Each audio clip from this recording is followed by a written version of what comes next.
Баршаңызға қайырлы күн, достар. Бүгін осындай өте дәмді асқабақтан оладьи дайындайтын боламыз. Жасау жолы оңай, кез келген қыз-келіншектердің қолынан келеді және өте дәмді болып шығады. Балаларыма қатты ұнады. Тура осы рецептпен жасап көріңіздер. Менің каналыма тіркеліп, қоңыраушаны баса отырыңыздар. Ең алдымен асқабағымызды тазалап, осылай ірі теркадан өткізіп аламыз. Және бір ыдысқа салып, үстіне 2 жұмыртқа саламыз.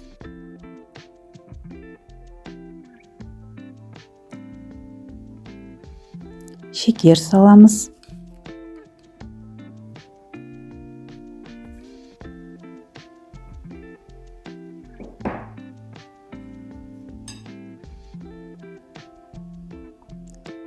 Айран құямыз.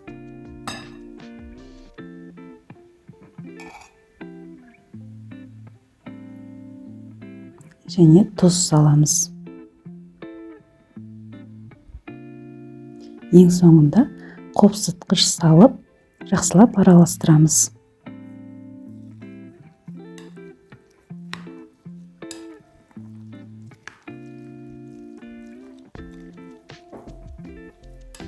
Жақсылап араластырдық. Ендігі кезекте біз ұн саламыз. Ұнды міндетті түрде салу керек.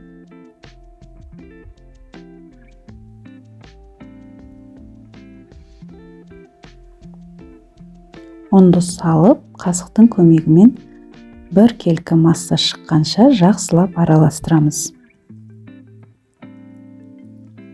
Міне осындай қоюлығы осылай болып шықты. Бір келкі болды барлығы. Енді табамызды қыздырып, шамалғана май тамызып, жақсылап жағып, майды көп құймаймыз. Себебі біздің оладьйіміз күйіп кетуі мүмкін. Және осылай қасықтың көмегімен домалақ етіп құйып шығамыз.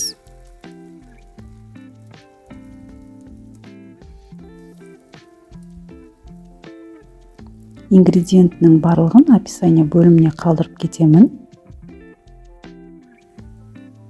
Осылай барлығын құйып болғаннан соң, міндетті түрде табаның крышкасын, яғни қақпағын жауып пісіреміз. Осылай беттеріне тесік пайда болған кезде, екінші бетіне аударып, барлығын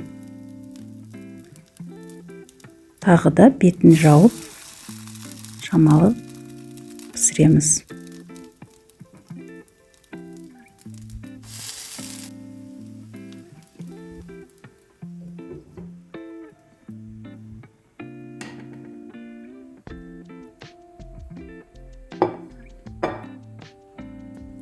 Беті буланып, пісіп жатыр. Міне біздің оладьйіміз пісті. Екінші жағын аударып көріп жатырмын. Шайға тез осылай пісіріп жесеңіздер болады. Тағы да екінші бөлігін пісіріп көрсетіп жатырмын. Тура солай пісіріп аласыздар. Описание бөлімінде оңай, жылдам, тез, көп ингредиентті қажет етпейтін тағамдардың, тәттілердің рецепттері өте көп. Каналыма кіріп, менімен бірге дайындап көріңіздер. Міне біздің оладьйіміз дайын болды. Тура осы рецептпен жасап көріңіздер. Сіздерге видео рецепт ұнаған болса, каналыма тіркеліп, қоңыраушаны басып, поделицаны басып, WhatsApp желісіне тарата отырыңыздар.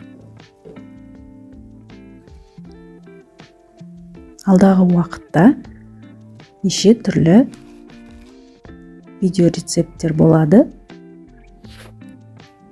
Мені қолдап, каналыма тіркелуді ұмытпаңыздар. Міне біздің оладьимыз дайын болған кезде ыдысқа салып, бетіне шекер ұнтағын осылай сеуіп шығамыз.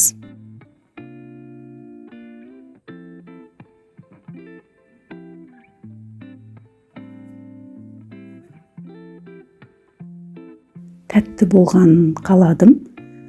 Егер сіздерге шекер ұнтағын қосқан ұнамаған болса,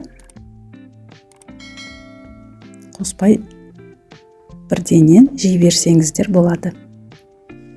Осылай әдемі болып шықты. Қазір мен сіздерге ортасынан бөліп қалай піскенін көрсетемін.